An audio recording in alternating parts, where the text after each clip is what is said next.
Hi, this is Minnie Mouse. I have so many errands to run I might be out all day. Please leave me a message and I'll call you back. Bye-bye. Nobody ever had a thought that came to them from out of the blue. It came to them because of the work that goes on in their cranium command.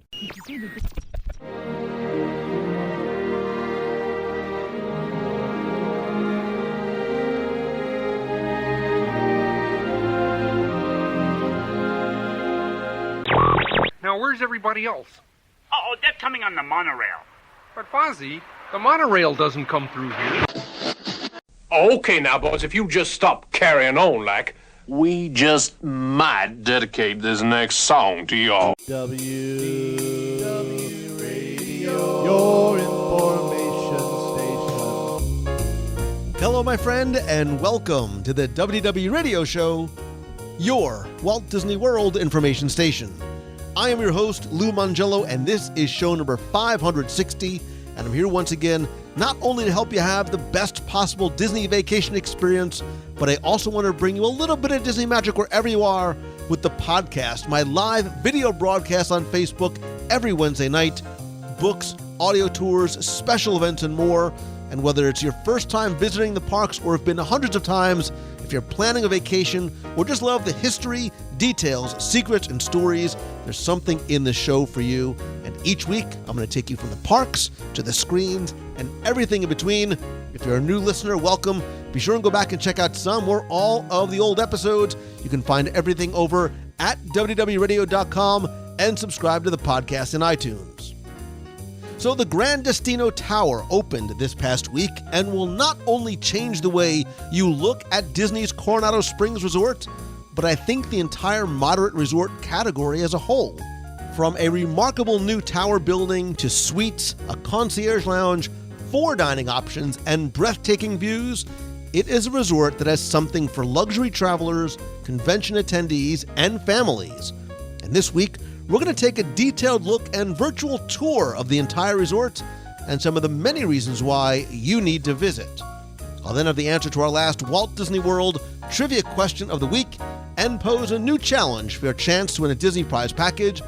Then stay tuned to the end of the show as I'll have more information about upcoming WDW Radio events, our Meet of the Month, how I can help you, a special discount code, your voicemails, and more. So sit back, relax, and enjoy this week's episode of the WDW Radio Show.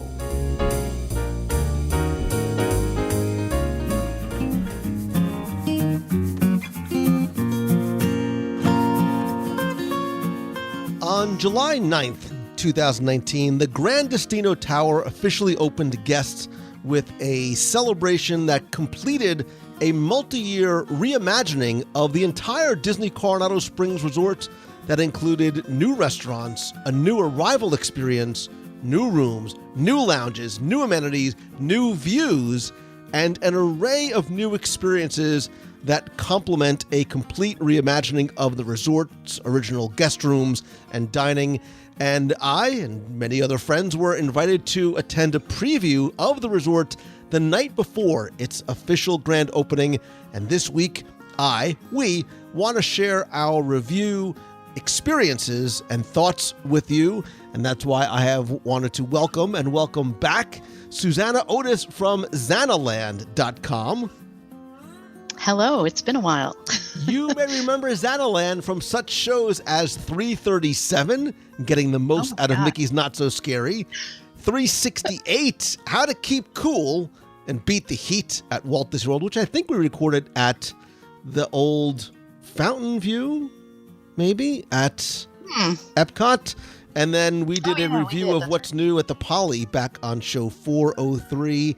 And new to the show, although you may have seen her a few times here and there on some live Wednesday night broadcasts, she is Karolina Grabova from KarolinaGrabova.com and on the Instagram. So welcome for the first time.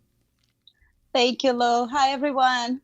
Every time I see you, I'm like, we need to do something together. I figured it was probably going to be about food first because we all share a love for food, but I'm sure food will very much make its way into our conversation.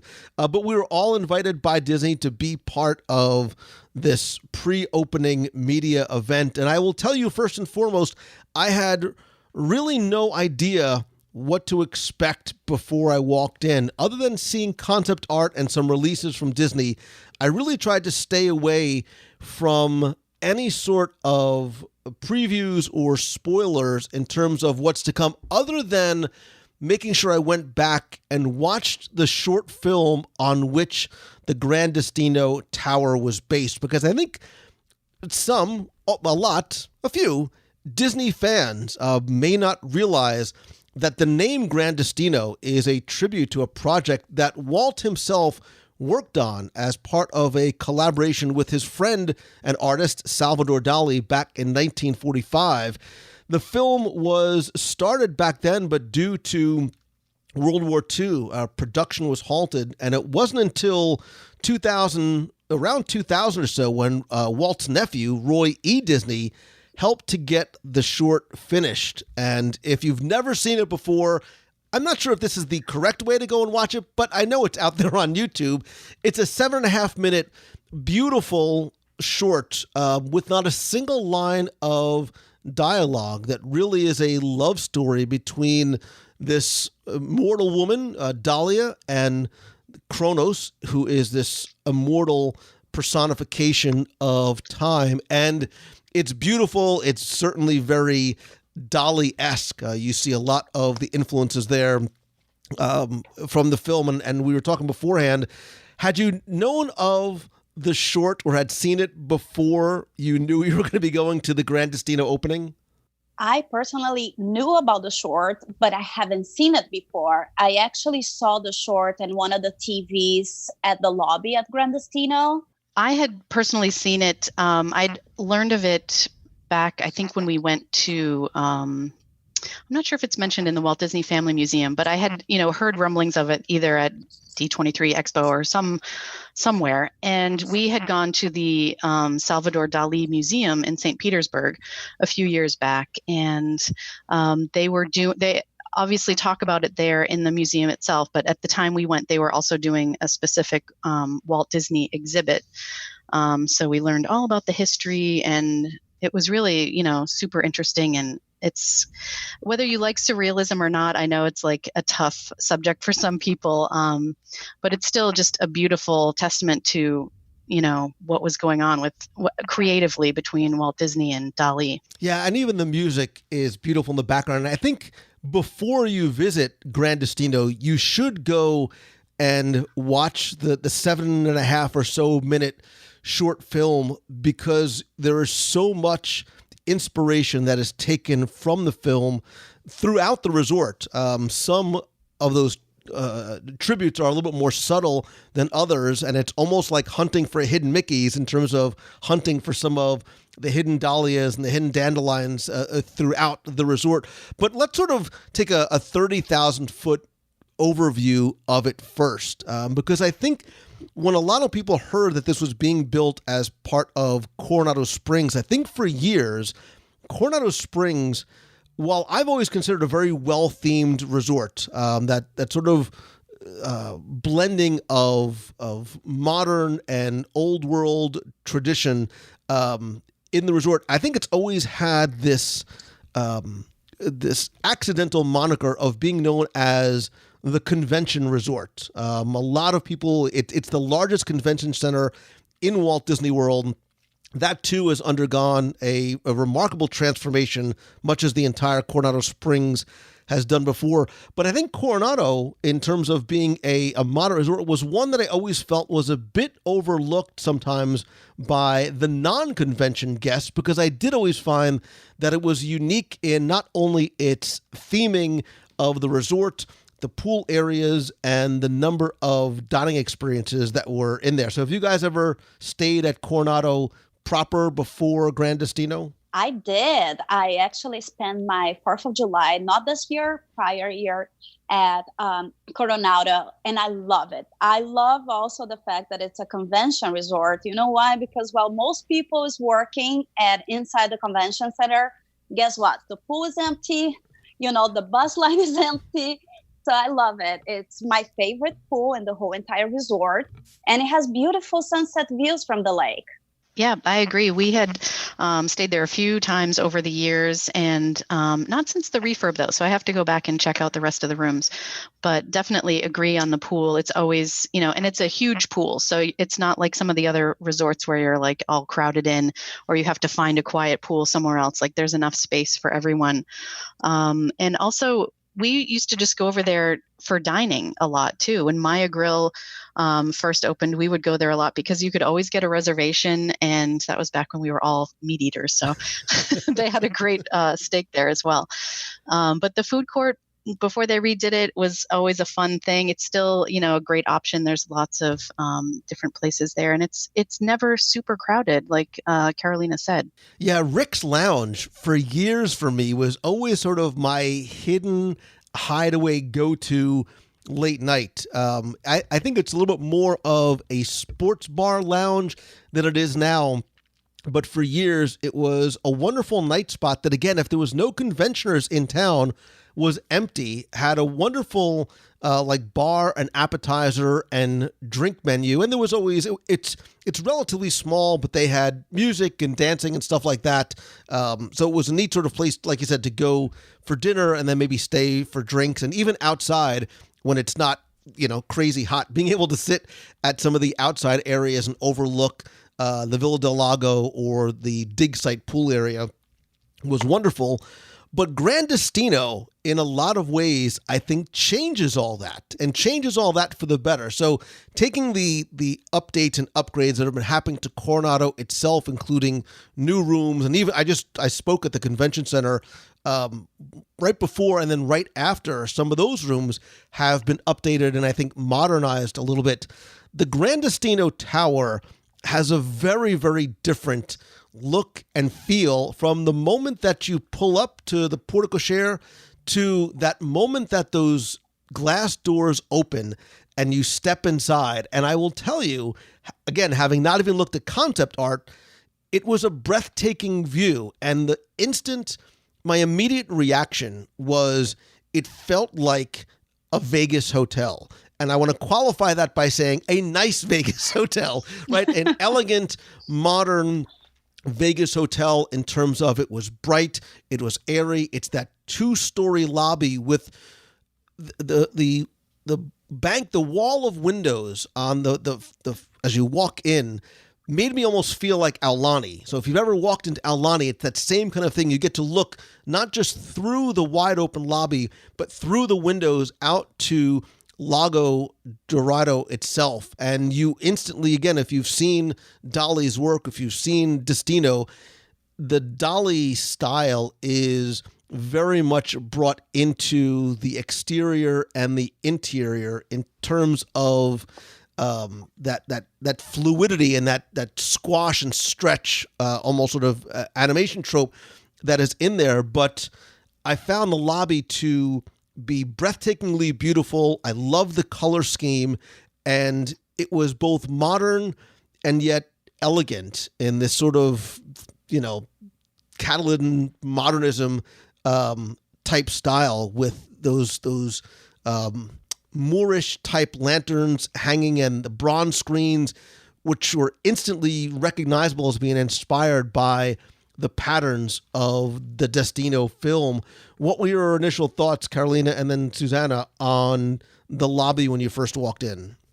Okay, first of all, I was not going to lie, a bit concerned if the Gran Destino Tower would fit into Coronado Springs, and it does. It does, but at the same time, as soon as you walk in, as you mentioned, it's breathtaking. If you see the lobby of Gran Destino Tower, it's comparable to a very high-end hotel. In town, I would compare to a Four Seasons lobby or the Waldorf Astoria lobby. And it has that luxurious feel, and still, it's a moderate resort for Disney. I think everyone will be very pleasantly surprised with this Gran Destino Tower. I agree that it was breathtaking. I had seen the concept art of the lobby interior, but as with all things, when you're there in person, it's completely, it's engulfing you, and it's a completely different experience than saying, oh, here's a photo of it or an artist rendering of it. I like how on the outside, even as you drive up, it has those architectural details on the outside of the tower. It's not just a plain building. So you can see like, oh, this is something different. And it's really, a work of art on its own. And then, like you said, when you walk in there, it's just, you see the lanterns on either side of you and it's pretty, but then you keep walking and you see that overlook to the floor below and the huge hanging lantern chandeliers. And it's just, despite the fact that there's little Mickeys everywhere, it really, to me, felt like the most un-Disney hotel on Disney property, and in a good way, because it was modern and different and really, like Carolina said, on par with like a Four Seasons style lobby. And in addition to that, it has amenities that, you now come to expect at high-end hotels, like banks of, charging stations and desks for, to work at while you're waiting for your transportation, et cetera. Especially, with a convention hotel like this, there's tons of space for people to get work done. And it looks beautiful while you're doing work. So it's really an amazing experience to walk in. Yeah, like you, seeing the design of the tower and how it compared and contrasted with the rest of Coronado Springs, I was wondering how it would sort of fit in terms of a storytelling element. But as soon as I walked in, again, I had that combination of an elegant Vegas hotel feel, and you mentioned some of the little hidden Disney touches. It very much screams Aulani. Aulani is not a Disney resort in Hawaii. It's a Hawaiian resort with sprinkles of Disney touches, and I think that's exactly how I would describe Gran Destino, in that you almost need to sort of seek out and find some of the Disney subtleties. But even when you walked in, I was amazed at how different the lobby and lobby experience is than any other hotels. When you walk in, you don't see the check-in desk. You don't see a bell desk anywhere. They're off in sort of, there's almost a reveal moment as you walk in and sort of pass those banks of sort of Moorish lanterns. The color choices that they made, again, the whites and the golds, it's colorful with an abundance primarily of reds and burnt oranges. Again, you sort of got that modern Spanish feel to it, but there's not a prevalence or predominance of Mickey anywhere until you start to seek it out, or until you go down further into the lobby or the lower level of the lobby, because, and I almost want to call it a relatively hidden murals of Walt and Dahlia on opposing sides of the lower level of lobby. They're floor to ceiling almost murals of Walt and Mickey. And then on the opposite side, Dahlia is very much inspired by the film. I love those murals for so many reasons. Not that it was just a mural of Mickey or the Fab Five, but it very much is rooted in Walt himself. That is probably one of the largest tributes that I can think of in a resort or even in the parks to Walt himself. And I love the fact that it's almost a surprise reveal as you go in to find it, much like the Mickeys. There are hidden Mickeys everywhere, but you almost have to be on the lookout for them, or they sort of appear to you. Some more subtle than others, and we'll talk about the Barcelona Lounge downstairs and the hidden Mickey there. But I love the fact that they included Walt and Mickey in a very tasteful, appropriate kind of way. But you even mentioned, Susanna, that the process of walking in the door is very different. The check-in process is different. And from what I understand, it's not just from the night that we were there. When you walk in, you are greeted and welcomed by a cast member, not who just is a greeter who says hello and directs you to the check-in desk, but cast members are equipped with an iPad and will usually escort you over to the elevators or to a comfortable seating area, of which there are many, and we'll touch on that too, to begin the check-in process or show you how to get to and use the elevators. And we're going to talk about how this does not feel like a moderate resort. That was a touch that very much made me feel, look, every guest is special. Every guest is a VIP. But again, it took this quote unquote moderate resort out of that moderate resort type feel. I agree. And it made you feel like, oh, there's no stress. There's no worry about waiting around and standing in a, traditional queue to check in and things like that, especially with, the way My Disney Experience app and all that. You can check in on that. You don't even have to, deal with a cast member really, unless you want to, or if you need to pick up things at the front desk. But the fact that it's so easy to wander around the lobby and experience the check-in process in a completely different way is very refreshing. And I also like the fact that hotel lobbies like that, they need to be careful not to feel cold. And the cast members, they welcome you. They make your experience very unique and warm. So it's a Disney touch to a hotel that is like breathtaking, but also feels like home. I feel like people are going to enjoy this new check-in process.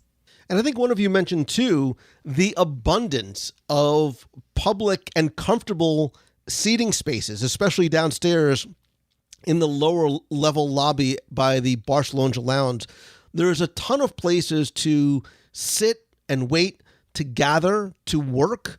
So again, this is attached to the convention center. So I think one of the demographics it will certainly attract, I think, in a very big way, and we'll talk about that when we get to conventions, is the convention guests. There are large, huge, long tables, and I think one of you said too, basically every single seat that I found had both a place to plug in an electrical outlet plug-in as well as USB charging ports too. So you're always able to find a place to get comfortable, to sit, to work, to eat, including a number of little nooks and crannies, both upstairs and downstairs. There were long sort of conference room-like tables that are public spaces that you can use to meet and gather or work, or as a convention goer. I know sometimes you meet people and want a chance to take a conversation somewhere else, somewhat privately. Those spaces very much exist in sort of out of the way, semi-private locations, which I loved and appreciated about this in terms of having comfortable spaces inside the lobby to relax and or work.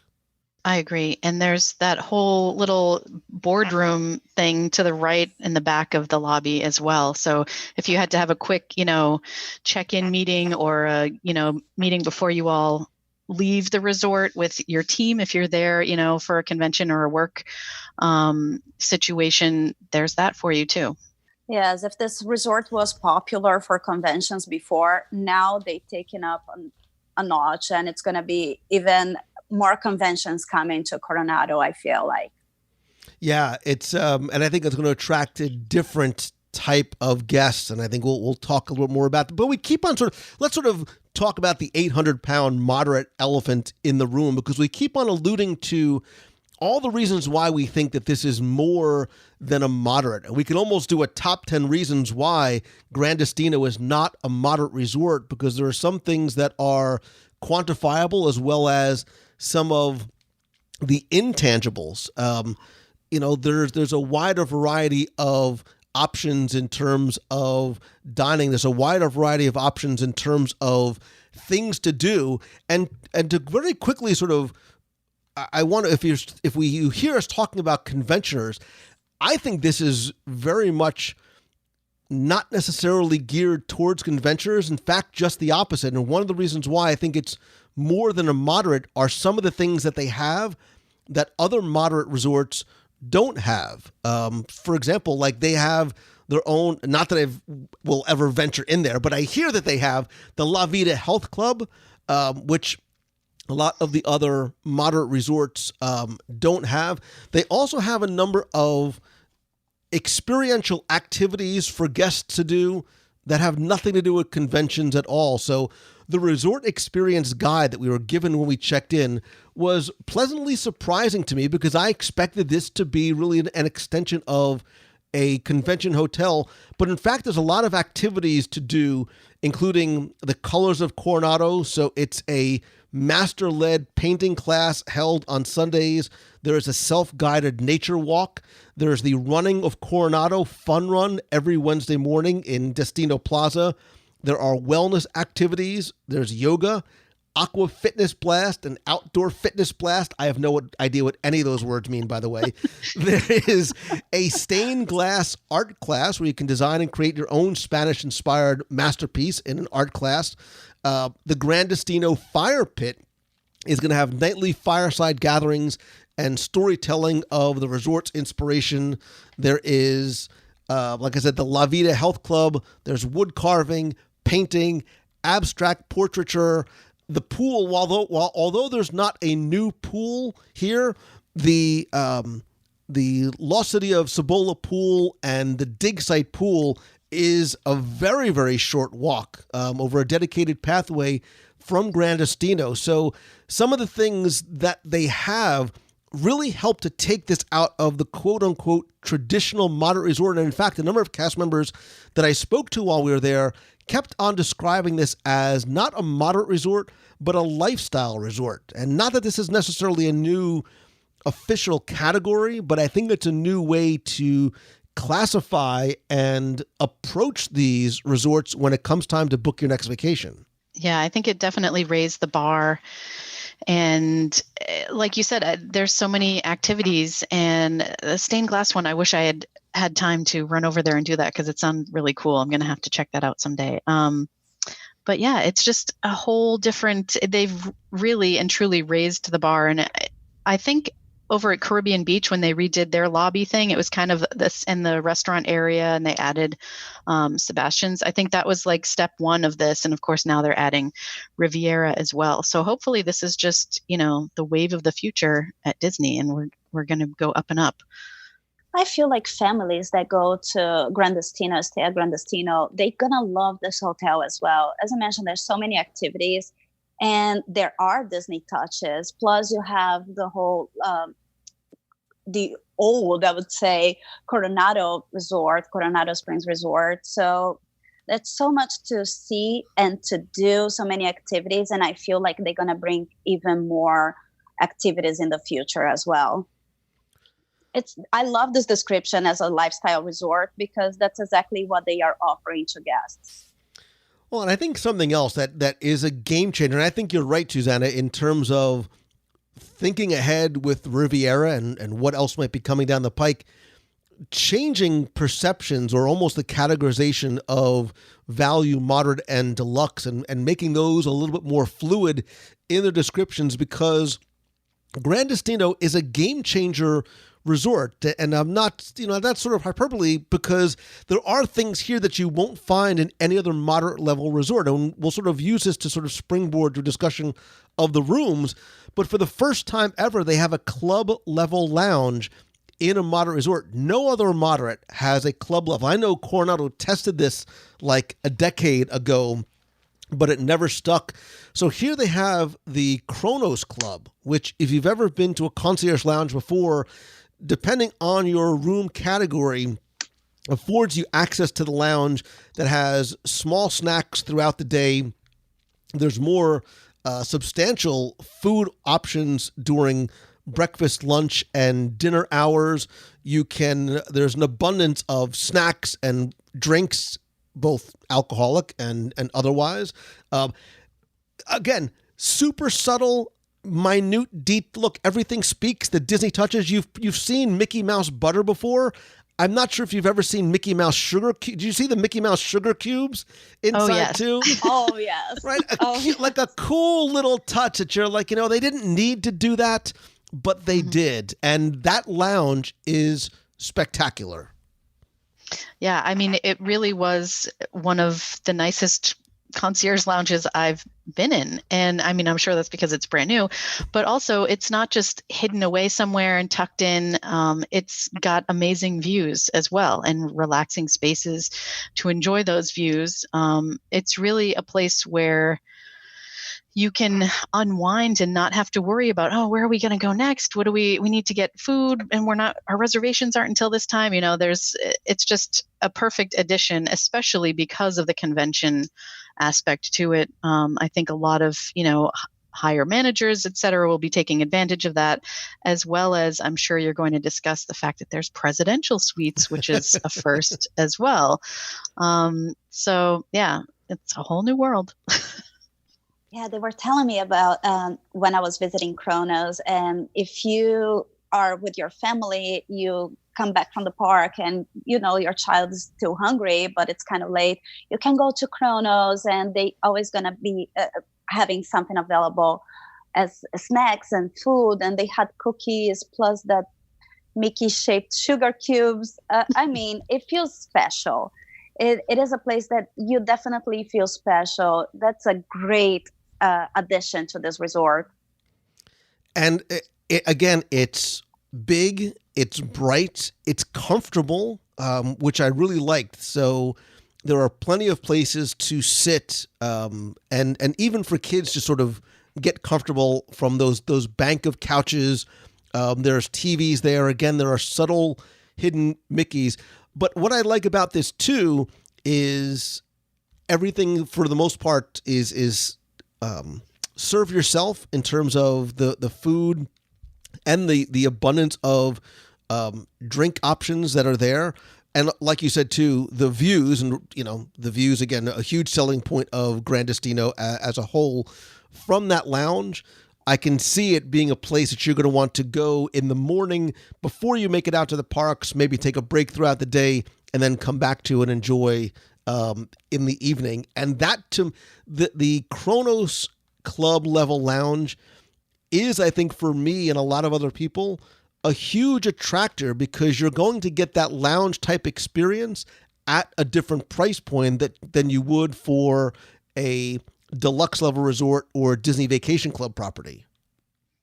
Right. And I'm sure you're going to go into price points at some point, but it's really not, out of sight to stay there. It's pretty affordable and on the level of a moderate. So, and let's talk about the rooms again. Disney was kind enough to invite us not just to visit the resort, but a chance to stay over, which is great because you really do get to understand what not just the check-in process, but what the room experience is like. And in the tower itself, there are 545 new guest rooms, which include 50 suites with club level services. And again, we keep talking about it's more than a moderate. I think all the other moderate resorts, including Coronado Springs, all have exterior doors and hallways. I believe this is the only moderate that is, in terms of the tower, that it is exclusively interior rooms, interior rooms and hallways. And the rooms are spacious too. They're about 375 feet, which is a lot larger than other moderate level resort rooms. Again, you walk in, you get that Vegas Four Seasons type feeling because it's about the details, the little lights in the headboard, the workstation, the Keurig coffee maker, the raised bed so you can, like the cruise line, so you can store your luggage underneath. Even the shower area, that huge, beautiful shower with the overhead rain head was that same modern, elegant, yet still warm feeling. So give me your thoughts, first impressions on the rooms themselves. Okay, my first impression. As soon as I open the door, that room feels so massive. It feels spacious. There's no carpets, which I really appreciate. And I feel it's a trend. I feel a lot of people like not having a carpet. I love the fact that I can store my luggage underneath. If you travel with family, Usually when we travel, it's 4 of us. So yeah, there's a lot of luggage involved, and I don't want that on the way. And my favorite thing, the bathroom. Oh, I had a firework view room. So I could see the fireworks from Hollywood Studios. Yeah, that was, I was in a standard view room, and it wasn't very standard. I could see all of Epcot. I could see Spaceship Earth from my bed, which I think I told you, Lou, at the event, that I just kept the curtains open, and like Spaceship Earth was my nightlight that night. And you could see Hollywood Studios over to the right and all of Galaxy's Edge. So you could watch 2 sets of fireworks if you were there when they were going off. And it was just, I know it's a brand new resort, but the whole feel to it was modern. It was elegant, but not, over the top, like stuffy. And the fact that it has like the new interactive TV as well, you can do so much just from sitting at your bed, and you can watch your PhotoPass photos go by, or, connect to whatever's going on around the resort, et cetera. It was really, again, I keep saying this, but raising the bar, and, the standard this is what it's going to be from now on. Well, and I love I tried to take it from a granular point of view as well as a wider point of view. I loved the feel of the room. So you talked about having no carpets, but still feeling warmth. I loved the wall coverings that, again, were inspired by those Spanish tile medallions, even in the shower, the subtle decor. There's no real... If you didn't know you were in a Disney resort, you wouldn't know you were in a Disney resort. And I don't mean that as a bad thing, because the Disney touches were there, but they're subtle. So, for example, the door to the bathroom is a farmhouse-style sliding door, and at child height level, you'll see some of the rivet heads are little hidden Mickeys. So they're there, and they're subtle, but again, I got the feeling that I was in a very upscale Vegas type hotel. Zana, you mentioned the interactive TV. That is something that's brand new, debuting first at Gran Destino. That is very much going to be, I think, a guest satisfier, more of a guest enhancer. You can do so much from the TV, including, like you said, viewing your PhotoPass photos. There's on-demand Disney music, on-demand Disney movies. Hello, Disney Plus.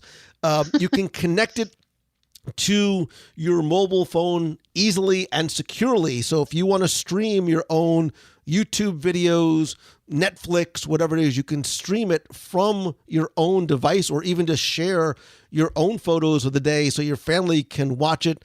There's a variety of regular channels, as well as the on-demand stuff as well. There's still the storytelling stuff for kids at night. So I loved the enhancements that the TV brought. Again, not as a distractor, but as something that when you do make it back to your room, I thought was a really, really nice, very modern, very easy to use interface enhancement that was playing in the background when you walked in. Another thing. Sorry, go ahead. So sorry. Another thing about this TV, when you're saying about the Disney Plus, they were telling me that you'll be able to access all the features of Disney Plus, even if you don't have an account. So that's a great way when you're at Disney, if you would like to check it out, Disney Plus, before you're committing to, have a monthly payment. That's a great way to do it. Listen, if you're not getting Disney Plus at $6.99 a month, you're doing it wrong. Like, just release it to me already. Gosh, take my money. I'll be signing the first week, but yes. So I think we all had standard size rooms, and again, I think there's no bad view, and we'll talk about the views as we start to make our way upstairs. But even with the standard view room, it was a spectacular view of the property. But we said this is the first moderate level resort that has non-moderate level rooms. There are presidential suites and deluxe suites as well as a junior suite category, which I think is over in the casitas only.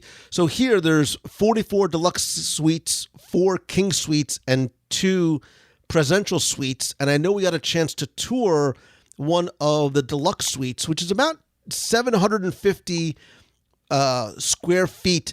This sleeps about 4 guests. And when you walk in, and again, I'm thinking almost from a conventioner's point of view, you can now have, and I want to understand, you could now bring people from the convention, if you want to have a brief meeting, up to your room, not in a creepy way because your bed is not there, but there's a sitting area with the pull-out couch, a table, a chair, another workstation, the Interact TV, and a small kitchen area as well, as long with the king-size bed and an expanded and larger bathroom with a separate water closet as well.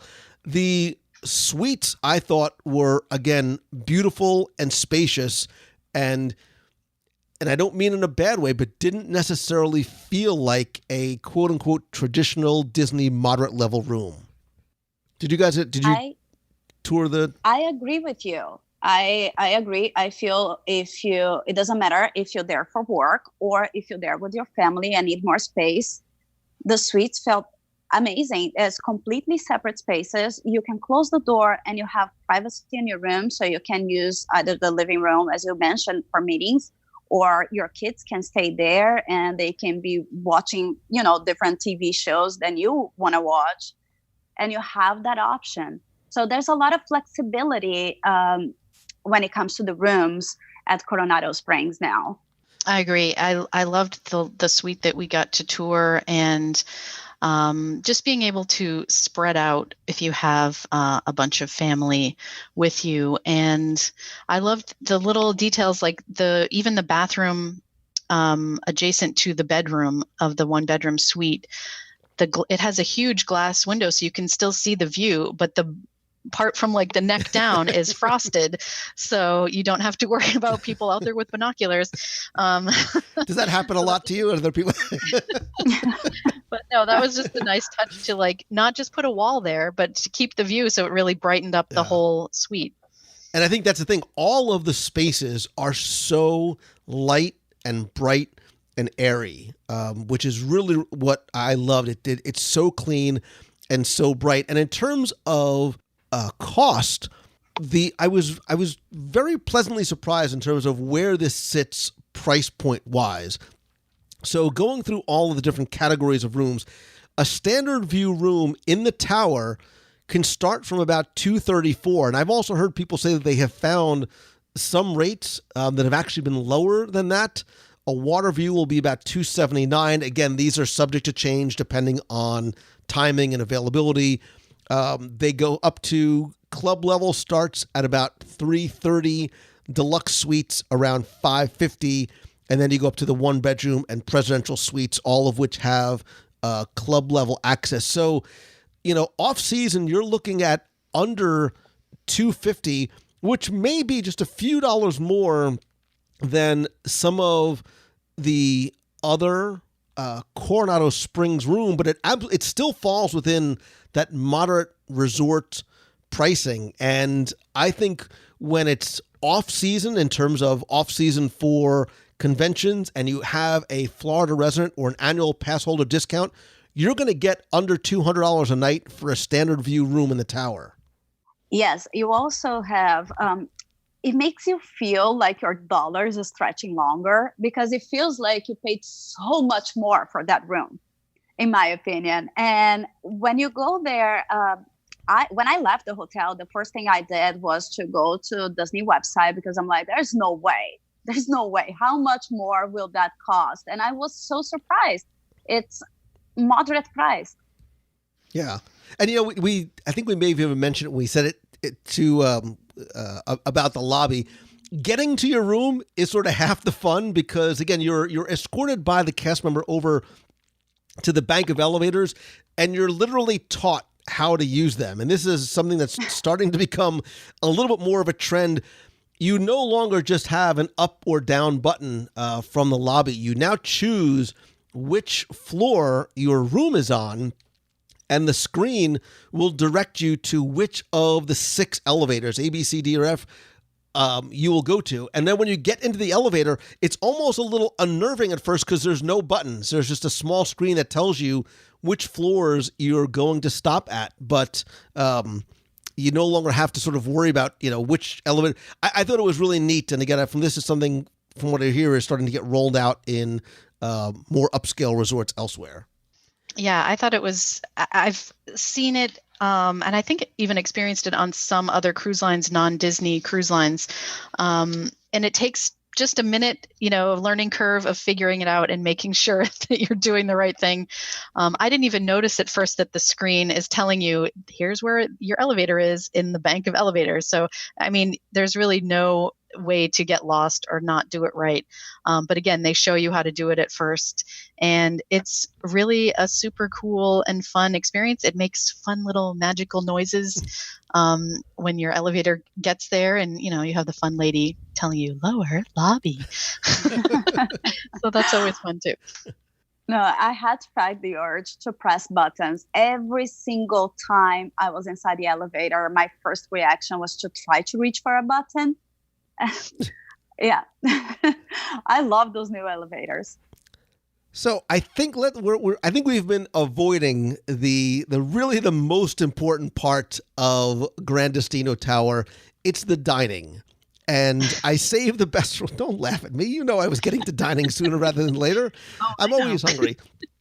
Do you laugh? Look, spoiler alert. Even if you are not staying at Gran Destino, I'm going to give you multiple reasons to go and visit and go back more than once. And one thing about Coronado Springs as a whole, which you might not realize, is there is an abundance of dining options here. So in addition to the 4 locations at Gran Destino Tower, in Coronado itself, there's Maya Grill, Cafe Rick's, the Mercado, the Siestas Cantina, Laguna Bar, Rick's Sports Bar and Grill, and of course you have room service.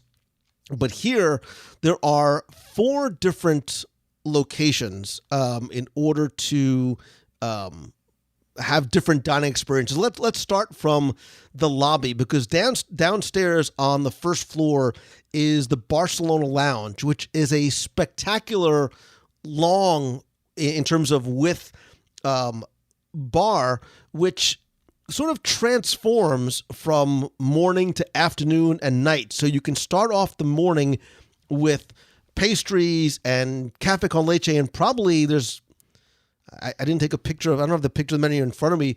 There was maybe 10 to 15 different types of coffees that you could get. And then later on in the day, as it transforms into a bar, it has an extensive bar menu with a wide variety of liqueurs that are specific to that resort.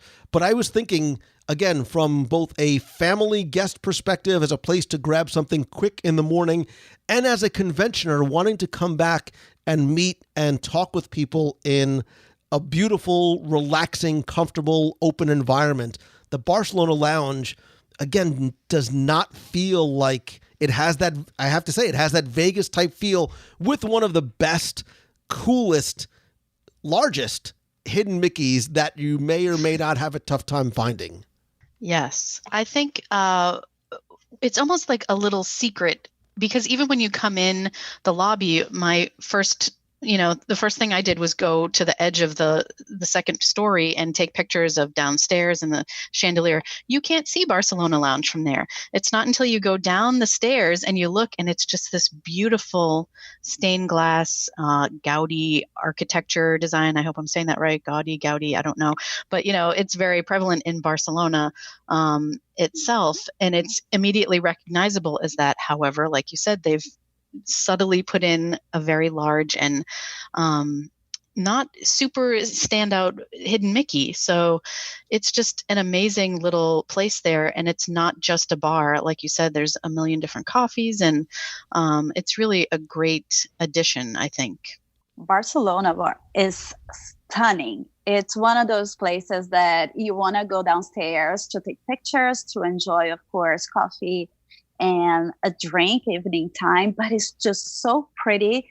And that hidden Mickey took me forever. People are pointing, it's right in front of you, and I could not see it. I was like, do I need to start ordering sangrias to see it? So it's a challenge. I don't even want to tell you guys where it's at, because it's a lot of fun to actually talk to your bartender and try to find that hidden Mickey. Yeah, and I love the space, right? So you've got that beautiful chandelier that's framed by those sculpted columns, again, evoking a lot of imagery from the Destino film, which again you can find throughout the resort and in your room and in the metalwork, and the offerings that they have there in terms of they have a lot of healthy offerings in the morning. There was I didn't get a chance to try it, but I saw on the menu a blueberry lavender honey yogurt with flaxseed granola. Again, you can get juices and the different espresso and cafe con leche or and Spanish pastries there.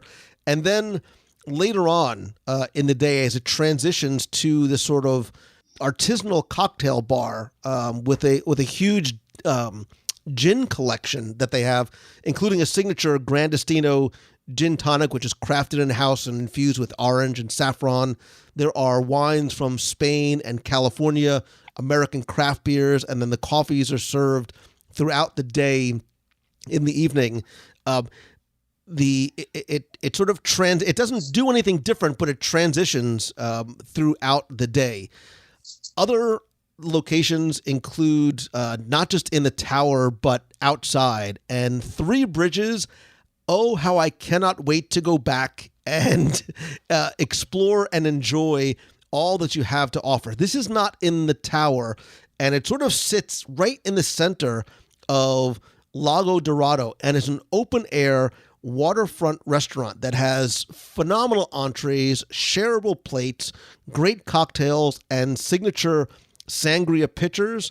And I loved this, and it was a very, very warm day when we were there, so I'd love it if it was about 10 degrees cooler, but I loved that the romance of sort of that open-air seating and that little fire pit in the center. There are shareable plates and sandwiches and entrees, as well as a number of different desserts as well. Three Bridges, I will tell you, is one of the first places I look forward to heading back to. Three Bridges is the place that I know I will be coming back again and again and again. Plus, they have amazing sunset view. That's why the Lago Dorado means the Golden Lake, and that's because they had like the most beautiful view before the restaurant, and now you can be right in the middle of the lake and just enjoy that sunset, have a drink, gather with friends or family, and just enjoy. I agree. And I think something I wanted to mention as well with all of the lounge areas and the bar and grill dining areas is, in addition to being a great convention hotel, it's a great spot for locals too, of which Lou and I know we are. It's a perfect spot to just come over and grab a drink with friends, relax. Again, with the Three Bridges bar and grill, it's perfect views, to just relax. They have that fun little fireplace that's not a fireplace to look at, and it's a great addition. Yeah, and we did not have a chance to sample the entire menu, but we got a little taste and a sneak peek. And what I loved about having talked with the chef, and I posted a video on Facebook that I'll link to in the show notes, or just go to wdwradio.com/community. You'll find the video there. I love the fact, and understand what I mean by this, that the chefs were not afraid to get a little adventurous with the menu in terms of the ingredients that they use, the flavors, and the spices. So, for example, some of the items on the menu is, I tried the curry lentil hummus, which was phenomenal, Szechuan peppercorn wings, stuffed mushrooms, fried shrimp corn dogs, warm manchego and Oaxaca cheese dip, grilled skirt steak, harissa lamb chops, a signature burger, braised pork tacos, and oh, how I loved you, and I know you guys didn't try this, but I would have eaten yours, the crispy chicken biscuit sliders with hot honey, blue cheese, creamy slaw, and smoked paprika fries were phenomenal. Warm churros, Mickey tarts, and obviously lots of specialty beverages, both non-alcoholic as well as cocktails, beer, wine, and then the sangria, which they showed us how to make. But this reminds me a lot of going over to Wilderness Lodge. Like, I love the outside dining area, but here where you're surrounded by water, you've got those great views. The music in the background is, like you said, a great place to meet up with friends, take your family, or again, if you are there for a convention or you just want sort of a casual light lunch, this is a great place to go with no reservations required. I actually went back the next day for lunch. And you didn't call me? I did not call you. I just sat down and I enjoyed. What's wrong with you? And it was so good. As soon as the event was over, I'm like, what am I going to do? And yeah, Three Bridges. That was my choice. I just love that place so much.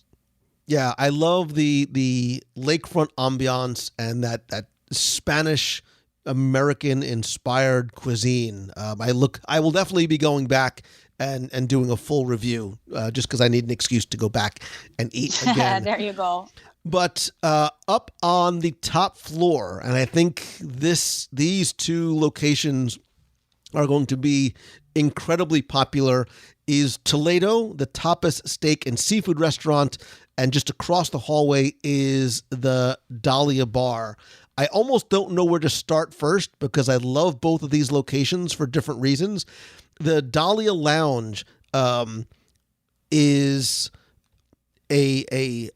it's a lounge that is spectacular in terms of the views that you have. So, for example, from Dahlia Lounge, you can either sit inside or sit outside, and you get a remarkable view of Galaxy's Edge. And it's such a unique perspective, especially as it transitions from day to night. But again, Dahlia, it's named after the heroine from Destino. There are so many subtle and blatant nods to the film, as well as an incredible menu. And one of the things, again, I loved here is when you walk in on the right-hand side, there are photographs of Walt and Salvador Dali on vacation together, riding a train together. And I love how they not only don't forget to, but make it a prominent placement of tributes to to Walt and Dali. I agree. That was really my favorite spot in the whole resort, just because the theming is completely, it just engulfs you. I mean, it's, there's the painting at the end when you walk in that's of the dandelions, and then the little dandelion seeds float up to the ceiling and turn into, the lighting chandeliers. And it's just, and her hair, as was described to us, is represented in the ceiling decorations. And I think that's one of my favorite parts about this resort, the fact that it's a moderate, but there's so many stories and meaning behind the spaces. And we're just not used to that in a moderate resort at Disney. But we crave, the story of Disney. That's what we love about Disney, is the theming and how everything has a backstory. And you definitely get that here. And in addition, there's, so many drink options, all of the gin tonic drinks, and, it's just a great place, and the views, like you said. So. Plus, there's also the option of outdoor seating at Dahlia, which is outstanding. So if you want to stay indoors, it's very well decorated. It feels so elegant, but you can also stay outdoors, which is also elegant. And you have the most amazing view. That's something, of course, we have at California Grill. You can go outside and enjoy, but you cannot sit down and, have a drink. So this is a new option for Walt Disney World, and I'm very excited that they're bringing Dahlia and also Toledo that we will be talking about. It's a must-see and a must-visit at Walt Disney World, in my opinion. Again, Dahlia is a modern lounge that is also comfortable. The seating outside is comfortable seating. I almost don't want to call it a snack menu there, because even the menu there is upscale. I am afraid of actually trying to pronounce some of the things, but there are mussels, there's prawns, there's olive oil poached tuna that's which was phenomenally that I had a chance to taste, roasted beets, savory churros, which you'll find throughout the resorts. There's a Spanish potato omelet. There's a blue cheese, fig, and honeycomb. So they are elegant upscale type of starters. And from what I understand, and we did not get a chance to experience this process, is they really want to maintain a certain level of intimacy and quality with your experience there. So they are going to limit the number of people that they will allow in at any one time. And rather than have a queue form outside or you waiting outside the door, from what I understand, I believe when you get into the lobby, you'll tell the cast member where you're looking to go, and on their iPad, they'll be able to add you to the virtual queue. This way, when there is an opening, they'll be able to let you know or text you and let you know that it's your time to go upstairs.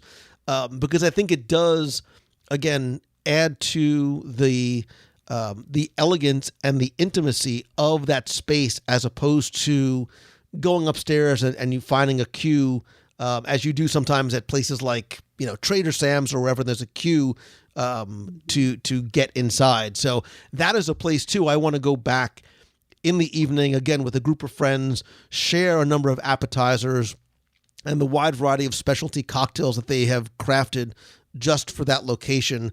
But across the way is Toledo, the tapas, steak, and seafood restaurant, which is named after a Spanish city where writers and artists would flock to in the 20s and 30s, and that really served as the inspiration for Toledo.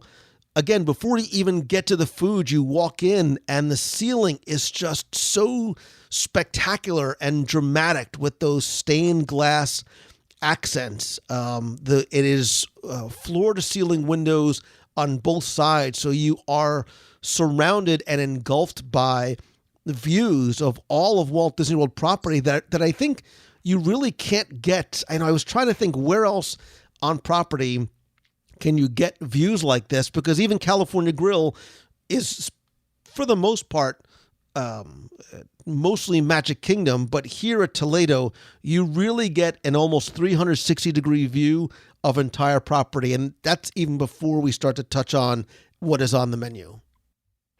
Yeah, and I said this in my coverage too. I think for some reason, for me, it has almost like a Disney Cruise Line feel to it.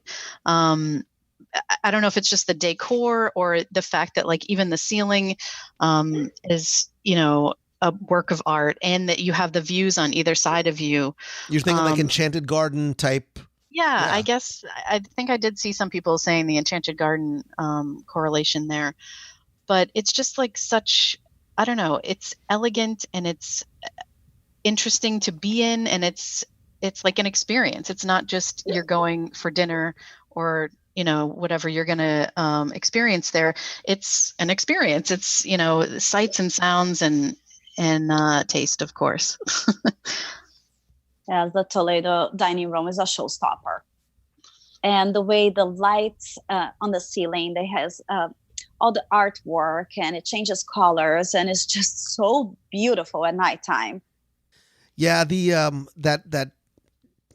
I dig the vibe of that sort of 30s avant-garde surrealist decor. I love the two giant olive trees inside. It almost sort of it makes it feel so much more open and alive. I love the fact that there's the onstage kitchen. You can see one of the walls is made up of the racks of dozens and dozens of Spanish and California wines. Obviously, this requires a full, complete dining review, which, and I say this all the time, I am not going to do any time in the immediate future. I think you do restaurants and dining locations a huge disservice by reviewing them the day, the night, the weekend that they open. I have been in the food service business before,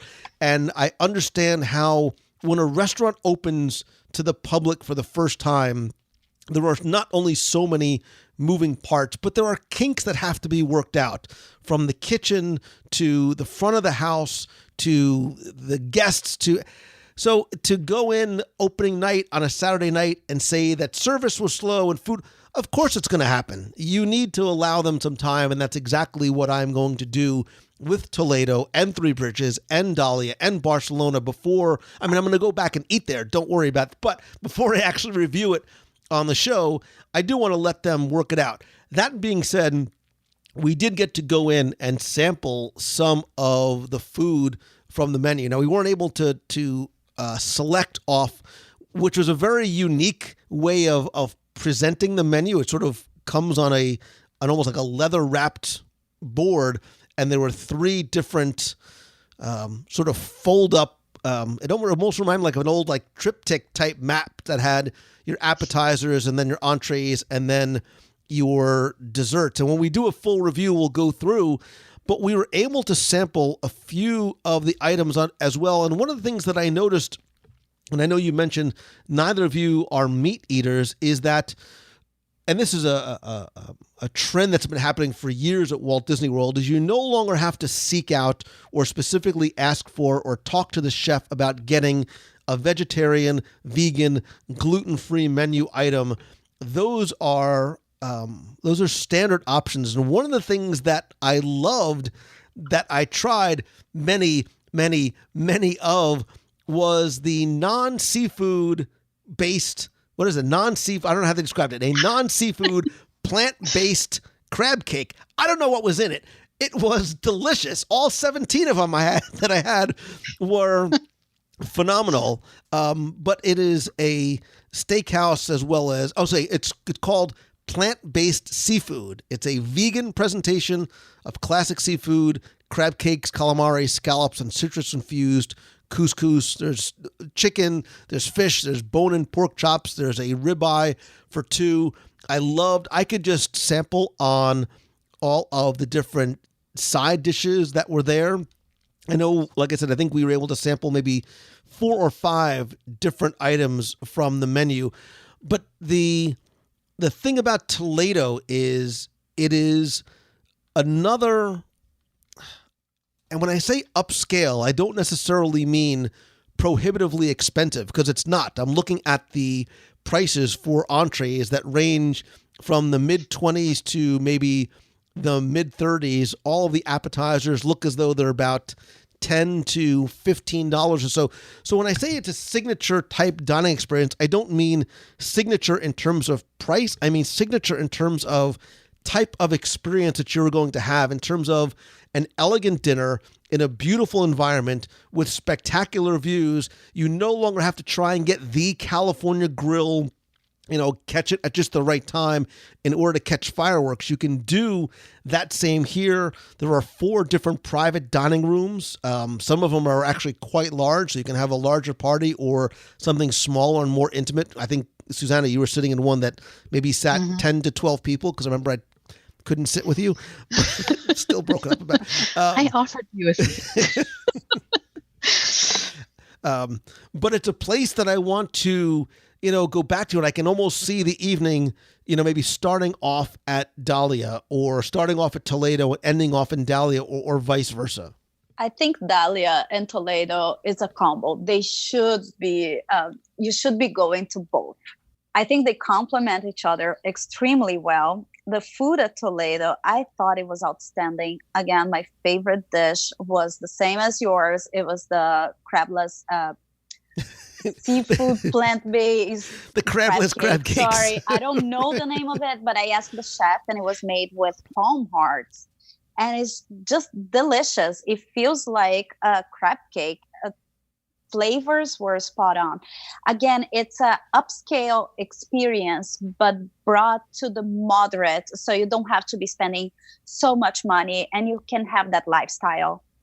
Yeah, and even the desserts, there is a chocolate avocado mousse, which is actually a plant-based dessert. I'm not sure what that means, but I like the idea of chocolate and avocado. And the Toledo Tapas Bar is a progressive dessert tasting with the flavors of Spanish coffee, crunchy chocolate, raspberry mousse, and lemon curd. I think they showed us a picture of sort of a single large chocolate bar. So I love the idea of the different types of casual and sit-down dining options.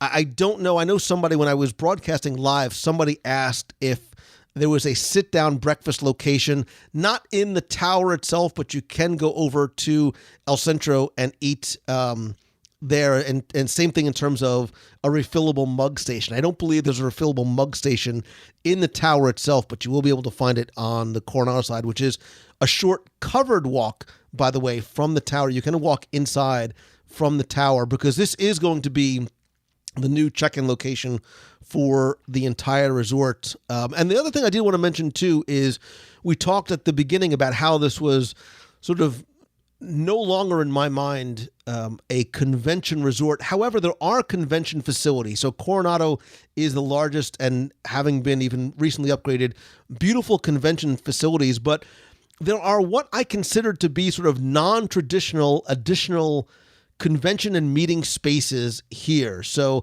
off the lower lobby level, there's a place called Destino Plaza. So you can do an outdoor wedding. You can do other outdoor events there. There are some additional smaller outdoor spaces for cocktail parties. And there's also a beautiful meeting space inside the Gran Destino Tower. There's a few of them. There's sort of the boardroom that had a single long table that fit about 30 to 35 people. And then on the opposite side, there was and I call it a non-traditional convention space because it was very warm. It almost felt like a living room type environment in terms of the types of tables and chairs and seating and even presentation spaces that were available. I believe you could probably fit 100, 150 people in there. But as somebody who puts on a couple of small events throughout the year, this is one that when I walked in sort of, raised my eyebrows a little bit in terms of an option of places that I would start to look at for something that's not the typical ballroom type exhibit space or convention or meeting space. I love the fact that it was beautiful and comfortable and warm. I don't know if you guys had a chance to go into any of the convention spaces while you were there.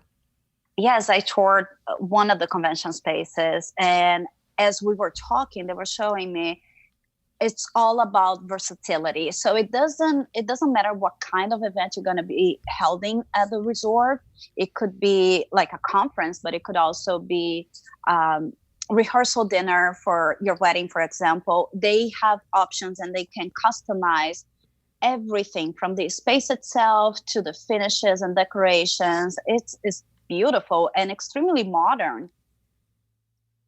Yeah, I think the same way that the resort is raising the bar for moderate resorts and Disney in general, the convention space is doing the same thing for, the future of business and meetings, et cetera. It's not the same old sit in, a stacking chair and listen to someone speak. There's breakout sessions and, team building, et cetera. And this really lends itself to that sort of experience, as well as, like you said, your type of events where you're just gathering people to experience something. Yeah, and I think to sort of, come full circle and wrap this up, I think what Gran Destino does is not only raise the bar in terms of what a moderate resort level is. I think it brings a deluxe level resort experience to a moderate, quote unquote, class resort. It's moderate plus, it's a lifestyle plus, whatever, a lifestyle resort. I think this is a game changer, not just for Coronado in terms of removing them. Yes, it's a convention resort, but it is no longer a resort just for conventioners. I think, to your point, Carolina, I think Gran Destino is going to be, as the word starts to get out and the photos start to get out, is going to start to attract a more luxury traveler to Walt Disney World, having nothing to do with conventions at all. They want a more upscale type experience, but maybe don't want to either A, stay at a Four Seasons, they want to stay technically at a Disney resort, or don't want to stay at Grand Floridian, or yacht or beach club. I think this idea of viewing it as a lifestyle resort is one that is going to be interesting to watch in terms of how guests start to approach it. I will tell you that as a family, Gran Destino is very much attractive because you not only have the elegance and the amenities, and I love the idea of the lounge, especially now as my kids get older, going into a junior suite where they sort of have the lock-off room and the pull-out bed, having a separate bedroom, access to the lounge, very much makes this an attractor for me just as a family guest. Any sort of last thoughts about Gran Destino? I will say that it's my new favorite resort. Wow. And again, it's made me, because I was a fan of, Salvador Dali to begin with, and his relationship with Disney and the whole Destino thing. So to see that played out in a resort, and not just, any resort, but a Disney resort where it's a whole new experience. I think it's a jewel in Disney's crown at this point, and I can't wait to go back with my family. And it also made me super, super excited for the Riviera Resort and what they can do there and what they will do there. Coronado was one of my favorite resorts before Gran Destino, and having Gran Destino there only enhances the experience. It's a beautiful resort full of activities. If you are staying there with your family or for work, you're going to love the options. And now it's all about versatility when I think about Coronado Springs, because it offers a little bit for everyone. So if you want a very casual experience, Coronado Springs offer. If you want a luxurious experience, Coronado Springs offer. And having that upscale lifestyle, but on a moderate price, this is a game changer. Yeah, I think there's a lot of new reasons to, if Coronado was not on your radar before, I think it should be now, whether it's a place that you want to stay, it's a place that you want to work, or certainly even a place that you want to go and visit. We were saying we're all going to go back to Three Bridges and Toledo and to Dahlia Lounge. Certainly as locals, those are places that, I can see myself going with friends for lunch at Three Bridges and then going back another evening for Toledo and Dahlia. I would love to hear from you, our friend, the listener who's been sitting here along with us, what your thoughts are on Gran Destino. If all of a sudden if this puts on your radar a resort like Coronado that may not have been there in the past, and will you make a special trip out to enjoy some of or all of the dining experiences there? Of course, if you are looking to go to Gran Destino, you can certainly book through our friends over at MEI at Mousefan Travel at mousefantravel.com. You can also, please don't forget to go and visit both Susanna and Carolina. Tell everybody again, Susanna and Carolina, where everybody can find you. I am basically at Xanaland everywhere on every channel. Xanaland.com is the blog, and youtube.com/Xanaland. You'll find our YouTube channel. You can find me on Instagram, Carolina Grabova, and you can also find my blog, carolinagrabova.com. And you can find me probably at Three Bridges. I'll be sitting by the water with plates of food. Sharing when it comes to me is more of a guideline. It's not really an option. But I will certainly be back to review those again. Guys, thank you so very much for not only sharing the experience while we were there while we had a chance to see it for the grand opening, but certainly to share your thoughts today. We'll have to go back and maybe sample some more of the plant and meat-based options that they have to offer. Thanks for having me, Lou. Thanks for having me. I'm so excited to go back and eat. I'm not gonna lie. Yes. I'm looking forward to it.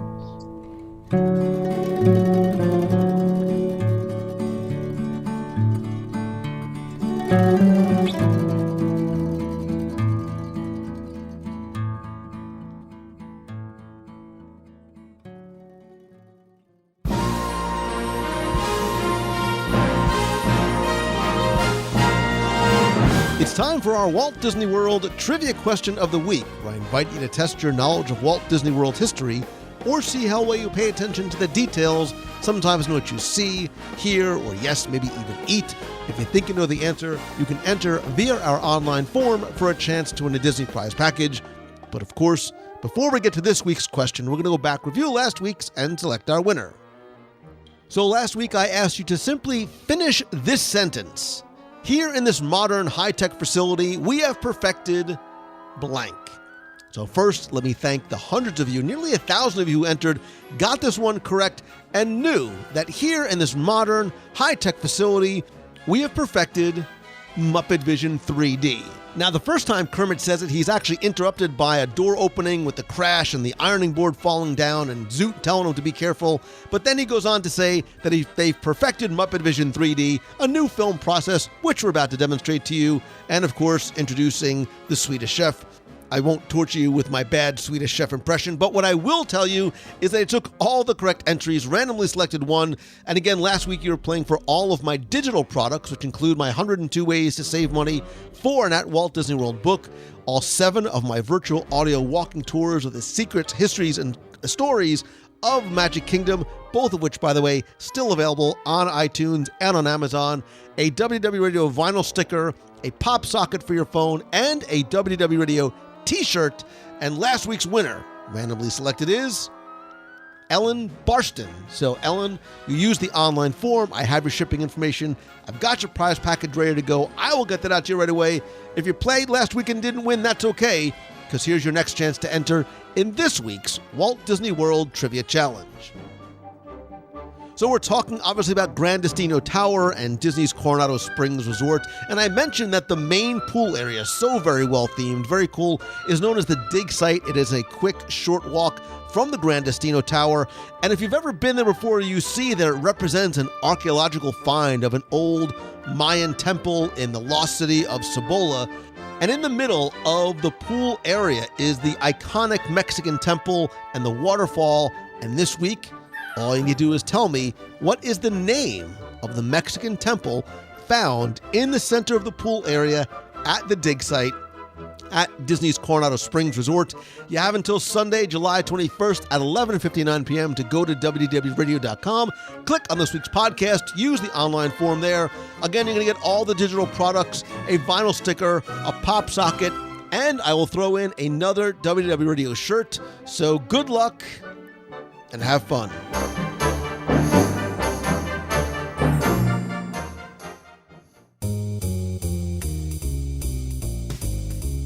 That's going to do it for this week's show. Thank you so very much for taking the time to tune in this and every week. Don't forget that I'd love to hear from you and have you be part of the conversation and community by joining our Box People group over on Facebook at wdwradio.com/community. You can also connect with me on social. I am at Lou Mongello on Twitter, Instagram, Pinterest, and Facebook. If you have a question you'd like me to answer on the air, you can email me, lou@wdwradio.com, or be heard on the air by calling the voicemail at 407-900-9391. That's 407-900-WDW1. I want to thank some new and longtime members of our WDW Radio Nation family. I sincerely appreciate your love, support, friendship, and help, and I love being able to give back to you in special ways each and every month.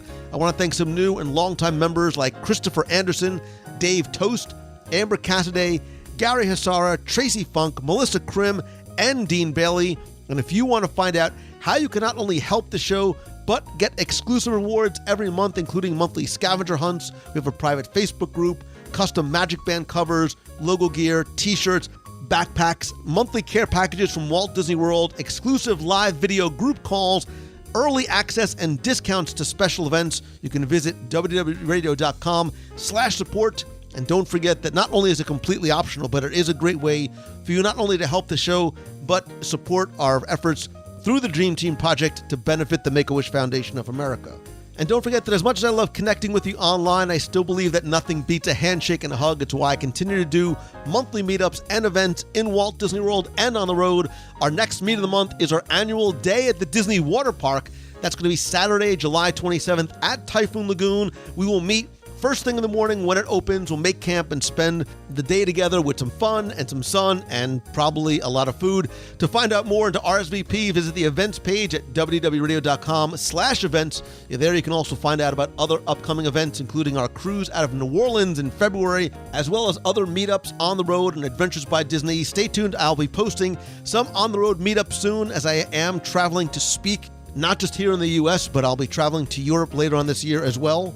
So stay tuned for some announcements of some London meetups while I'm speaking in the UK as well. And speaking of speaking, if you visit LouMongello.com, you can find out how I can speak to your event, your conference, your business, or your school about leveraging lessons from Disney on customer service, leadership lessons from Walt, social media, live video, podcasting, community, and other topics geared specifically towards your audience.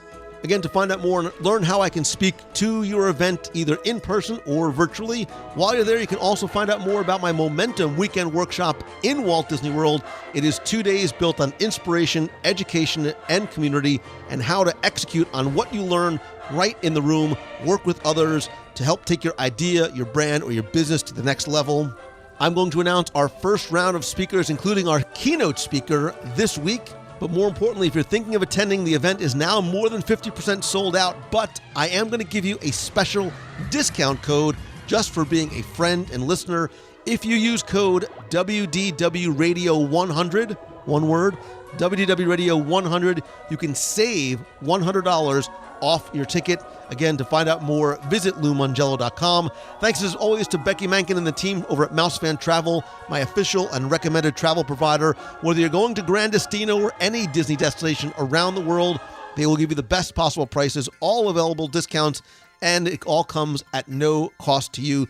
Visit them over at mousefantravel.com, and then check out celebrationspress.com to subscribe and order back issues to Celebrations magazine. And as always, my friend, and you are my friend, whether we have met yet or not, all I ask is that if you like the show, please help spread the word. Let others know about it however you are most comfortable doing it, whether it's a tweet, a share on Facebook, or if you can, take just 30 seconds to rate and review the show over on iTunes. I sincerely appreciate it. I want to thank some recent reviewers like Disneyer, who says it's the podcast for all things Walt Disney World. I absolutely love Lou Mongello. I love you back. Love you more. Been listening since 2007. Wow, and he is the most fun and professional Walt Disney World storyteller around. I listen to a lot of Disney podcasts, but this is the only one that stays positive, stays fun, and tells the true history of the place we call home. Also, there is no drama. Very true. We love you, Lou 3000. I love you 3001. Kels Hans Pass says, thank you. I've been listening to WDW Radio for a few years now. Lou makes me feel like I'm in the happiest place on earth while doing work around the house or walking the dog.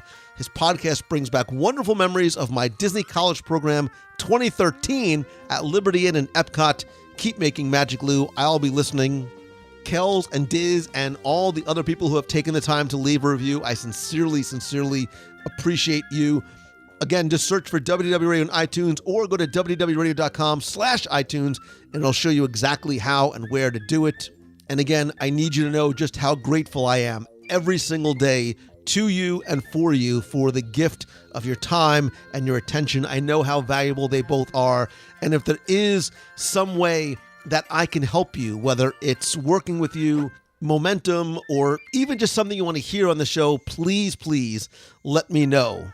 As a wise man once said, it's better to use your head than to break your back. And if that sounds familiar, it's from Ernest Robinson from the Swiss Family Robinson movie. So reach out if I can help in any kind of way. Hopefully, I will see you either on the show next week, Wednesday night, live on Facebook at the Meet of the Month, and or at Momentum in September. So until next time, thanks again. See ya. Hi, Lou. It's Elizabeth from Massachusetts. I just listened to your most recent episode where you did the listener emails with Becky, as well as some Galaxy Edge stuff. It was awesome.